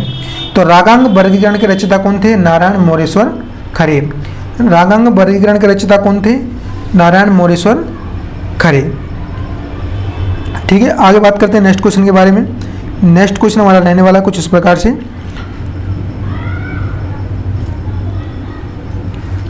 सदारंग का असली नाम क्या था? सदारंग उदारंग जी थे, उनका असली नाम क्या था? तो यहाँ पर आपको बताना है कि सदारंग का असली नाम क्या था। सदारंग का असली नाम था नियामत खां और अदारंग का असली नाम क्या था? फिरोज खां। तो इस प्रकार से आपको देख लेना होगा। आगे बात करते हैं, अदारंग का असली नाम क्या था? तो इसका नाम था फिरोज खां। क्या था? फिरोज खां। ये चीज़ें क्वेश्चन इनसे बनता है। सदारंग अदारंग किसके लिए प्रसिद्ध है? ख्याल का इन्होंने सर्वाधिक प्रचार प्रसार किया था। नेक्स्ट क्वेश्चन है, उस्ताद गुलाम अली खां का उपनाम क्या था? तो गुलाम अली का उपनाम क्या था? गुलाम अली थे, उनका उपनाम, वेरी इंपॉर्टेंट क्वेश्चन है, इस प्रकार के क्वेश्चन एग्जाम में पूछे जाते हैं, तो आपको अच्छे से पता होना चाहिए। क्या था? सब रंग। इनका उपनाम क्या था? सब रंग। नेक्स्ट क्वेश्चन पर चर्चा करते हैं, हरिवल्लभ संगीत सम्मेलन कहाँ होता है? हरिवल्लभ संगीत सम्मेलन कहाँ होता है? तो गाइस आपका हरिवल्लभ संगीत सम्मेलन आपका जालंधर में होता है। कहाँ पर मनाया जाता है? या जालंधर में। नेक्स्ट क्वेश्चन है, कल के कलाकार कहाँ आयोजित होता है? तो देखिए जो आपका ऑप्शन नंबर ए है, इसका राइट आंसर रहने वाला है आपका मुंबई। अब देखिए यहाँ पर आप क्वेश्चन में थोड़ा सा मुझे मिस्टेक लग रहा है। अगर आपको कुछ दिक्कत लग रही है तो आप कमेंट करके बताइए इसमें क्या मुझे थोड़ा सा लग रहा है। आई थिंक मैं आपको कमेंट में पिन करवा दूंगा इस क्वेश्चन को लेकर के। आगे बात करते हैं, क्वेश्चन नंबर 112, गंधर्व महाविद्यालय की स्थापना किसने की थी? गंधर्व महाविद्यालय की स्थापना किसने की थी? भातखंडे ने, पुलस्कर ने, आमिर खान ने या फिर रविशंकर ने? तो देखिए आपकी गंधर्व महाविद्यालय की स्थापना किसने की थी? तो ये थी आपकी पुलस्कर जी ने। किसने की थी? पुलस्कर जी ने। आगे बात करते हैं नेक्स्ट क्वेश्चन के बारे में, मैरिज म्यूजिक कॉलेज भातखंडे संगीत संस्थान की स्थापना किसने की? देखिए जो भातखंडे संगीत संस्थान है, यानी कि इसका जो स्थापना हुई थी उस समय इसका नाम था मैरिज म्यूजिक कॉलेज। तो यह भातखंडे जी ने ही इसकी स्थापना की थी। आगे बात करते हैं, प्रयाग संगीत समिति कहाँ स्थित है? प्रयाग संगीत समिति बहुत ही फेमस है आपकी, कहाँ पर है? इलाहाबाद में। प्रयाग संगीत समिति कहाँ पर है? इलाहाबाद में। आगे बात करते हैं नेक्स्ट क्वेश्चन के बारे में, प्राचीन कला केंद्र कहाँ स्थित है? प्राचीन कला केंद्र कहाँ पर स्थित है? आगरा, दिल्ली, पटियाला पे चंडीगढ़। प्राचीन कला केंद्र आपका चंडीगढ़ में स्थित है। वेरी इंपॉर्टेंट क्वेश्चन है। इसी प्रकार के 1-2 क्वेश्चन आपके एग्जाम में जरूर पूछे जाएंगे, तो आपको यहाँ से बहुत ही ज़्यादा महत्वपूर्ण है, पता होना चाहिए। देखिए गाइस, मैं आपको बिल्कुल फर्स्ट इसीलिए बता रहा हूँ क्योंकि आपके लिए यहाँ पर आपका टाइम बर्बाद ना हो और हम अधिक से अधिक क्वेश्चन अटेम्प्ट कर पाएँ। एकमात्र संगीत विद्यालय कहाँ पर है? एकमात्र संगीत विश्वविद्यालय कहाँ पर था, ऐसे कह सकते हैं, जो कि बहुत ही ज़्यादा प्राचीन था। सबसे पहले यहाँ पर इसका था खेरागढ़। देखिए, खेरागढ़ विश्वविद्यालय के बारे में यहाँ पर जानकारी मिलती है, तो हम इसके बारे में थोड़ी सी चर्चा कर लेते हैं, खेरागढ़ यूनिवर्सिटी के बारे में। इसे इंदिरा कला संगीत विश्वविद्यालय बोला जाता है। क्या? इंदिरा कला संगीत विश्वविद्यालय, संगीत विश्वविद्यालय। अब यहाँ से देखिए, इंदिरा कला संगीत विश्वविद्यालय खेरागढ़ यूनिवर्सिटी के बारे में यहाँ पर चर्चा हो रही है। आगे बात करते हैं, इसकी स्थापना 14 अक्टूबर 1956 में की गई थी। किसके द्वारा की गई थी? तो जो खेरागढ़ रियासत थी, उनके राजा थे वीरेंद्र बहादुर और पद्मावती उनकी रानी थी। वीरेंद्र बहादुर और उनकी रानी थी पद्मावती। राजा थे आपके वीरेंद्र बहादुर, खेरागढ़ रियासत के थे यह। इनके द्वारा इंदिरा कला संगीत विश्वविद्यालय की स्थापना की गई थी 14 अक्टूबर 1956 में। आगे बात करते हैं नेक्स्ट क्वेश्चन के बारे में। संगीत मासिक पत्रिका कहाँ से प्रकाशित होती है? तो जो संगीत मासिक पत्रिका है यह कहाँ से प्रकाशित होती है? तो ये आपका इसका राइट आंसर रहने वाला है ऑप्शन नंबर बी। क्या रहने वाला है? ऑप्शन नंबर बी, हाथरस से यह आपकी प्रकाशित होती है संगीत मासिक पत्रिका। संगीत कला बिहार, नेक्स्ट क्वेश्चन है, वेरी इंपॉर्टेंट क्वेश्चन, बिहार से संबंधित है, तो आपके एग्जाम के दृष्टिकोण से महत्वपूर्ण बन जाता है। संगीत कला बिहार मासिक पत्रिका कहाँ से प्रकाशित होती है? काफ़ी विद्यार्थियों के कमेंट आ रहे थे कि सर बिहार से रिलेटेड भी क्वेश्चन आप इस टेस्ट में डालिए। तो जो हमारा सेशन चल रहा है इसमें हम हर दिन 2 से 4 करके पूरा का पूरा बिहार का जितना भी संगीत से रिलेटेड संस्था हैं या और कुछ भी नृत्य वगैरह हैं उनको कवर कर लेंगे। तो आज हमारा क्वेश्चन है, संगीत कला बिहार कहाँ पर है? मिरज, मुंबई, अकोला या फिर नादेह? तो गाइस इसका राइट आंसर रहने वाला है आपका ऑप्शन नंबर ए, मिरज में। कहाँ पर है? मिरज में। आगे बात करते हैं, छायानट त्रैमासिक पत्रिका कहाँ से प्रकाशित होती है? तो आपकी जो छायानट त्रैमासिक पत्रिका है ये आपकी लखनऊ से प्रकाशित होती है। वेरी इंपॉर्टेंट क्वेश्चन है, कहाँ से होती है? लखनऊ से। खेरागढ़ में स्थापित संगीत विश्वविद्यालय का नाम क्या था? तो जो गाइस खेरागढ़ में संगीत विश्वविद्यालय स्थापित था उसका नाम था इंदिरा कला संगीत विश्वविद्यालय। मैंने अभी आपको बता दिया था, क्या था? इंदिरा कला संगीत विश्वविद्यालय। किन्नर स्कूल ऑफ म्यूजिक के संस्थापक कौन थे? किन्नर स्कूल यानी किन्नर के लिए स्कूल किसने सर्वप्रथम स्थापना की थी?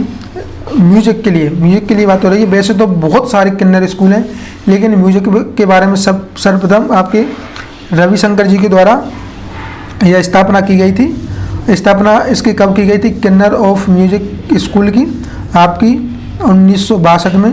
प्रथम कहाँ पर की गई थी? आपकी मुंबई में।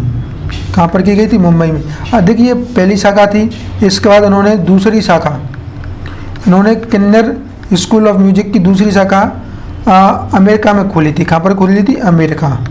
तो ये चीज़ आपको पता होना चाहिए। आगे बात करते हैं नेक्स्ट क्वेश्चन के बारे में। रविंद्र संगीत के प्रणेता कौन थे? जो रविंद्र संगीत आया था उसके संस्थापक कौन थे या पर प्रणेता कौन थे? तो देखिए, रविंद्र संगीत के नाम से ही पता चल रहा है रविंद्रनाथ टैगोर जी थे।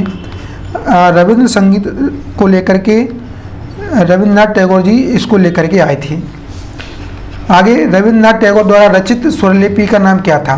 तो देखिए, रविंद्रनाथ टैगोर जी के द्वारा जो स्वरलिपि रचित की गई थी उसका नाम था आपका आकार मात्रिक। आकार मात्रिक वेरी इंपॉर्टेंट है। क्या था? आकार मात्रिक। नेक्स्ट क्वेश्चन पर चर्चा करते हैं। नेक्स्ट रहने वाला है, रविंद्र संगीत पर किस गायन शैली का मुख्य प्रभाव था? तो देखिए, रविंद्र संगीत पर आपका ध्रुपद का सर्वाधिक प्रभाव था। किसका? ध्रुपद का, क्योंकि यह बहुत ही अच्छी गायन शैली थी। आजकल ध्रुपद का स्थान ख्याल ने ले लिया है, तो इसकी थोड़ा सा कम इसका प्रचलन है। रविंद्र संगीत के गीतों को विषय की दृष्टि से कितने भागों में बांटा गया है? तो रविंद्र संगीत के गीतों को विषय की दृष्टि से कितने भागों में बांटा गया है? 2, 4, 6 फिर 8 कितने भागों में बांटा गया है? तो ये बांटा गया आपका 6 भागों में। Option number C is the right answer. अब देखिए, ये थे आपके आज के सेशन के 125 क्वेश्चन। पर डे आपको इसी प्रकार से आपको सेशन मिलता रहेगा आपके एग्जाम तक। आपका DSSS वाला भी आ रहा है, उसके बाद EMRS वाला भी आ रहा है, और बिहार वाला आपका एग्जाम डेट आ चुकी है, EMRS की भी आ चुकी है। तो इस एग्जाम तक आपको इसी प्रकार से सेशन मिलते रहेंगे। बस आपको करना क्या है, अच्छे से प्यार दिखाना है, वीडियो को शेयर करना है और इसे लाइक जरूर करना है। आज की वीडियो में इतना ही मिलते हैं नेक्स्ट वीडियो। जब तक के लिए जय हिंद, जय भारत।